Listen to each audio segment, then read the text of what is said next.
What's up, Dashers?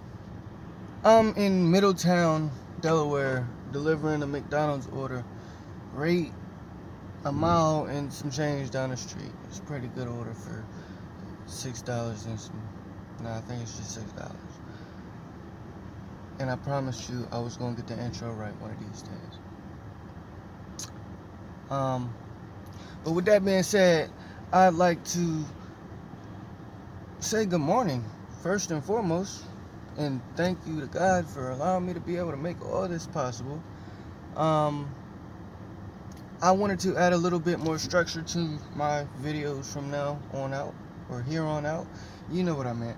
But I'm gonna start giving you some tips on dashing, because that's what this is supposed to be about, or at least partially what it's supposed to be about. Tips on dashing and making money and so on and so forth. So tip 1 and 2, I would like to say, would be first and foremost. One would be get your gear. Get your gear right. I mean, you would think that would be something a lot of people would already know and understand, but me myself personally, it took me a little bit before I even thought about grabbing a hot bag, and I realized I could do it without a hot bag. I said, man, I don't need that hot bag. I ain't spending money on that. But no, get a hot bag.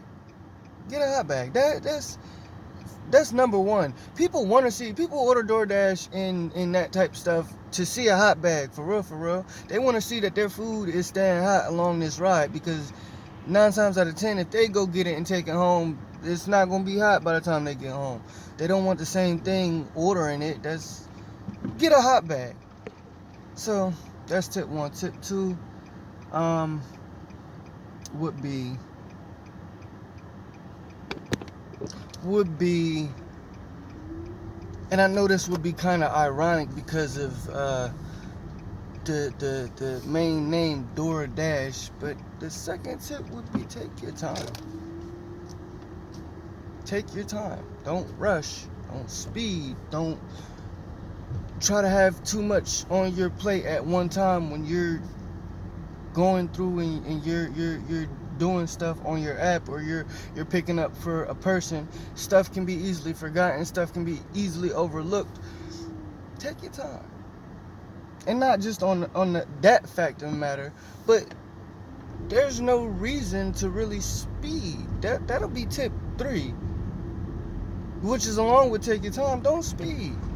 You're trying to get your order to the person fast as you can, right? But there's an estimate time that you're supposed to be there, and your goal is not to beat that time. This is not what we're not trying to beat the time. We're just trying to get customers their food, and while it's hot. But shaving a few extra minutes isn't worth a speeding ticket or even the gas mileage, because that'll burn your gas. But yeah, that's what I'm starting with today in Middletown. And I'll be back later.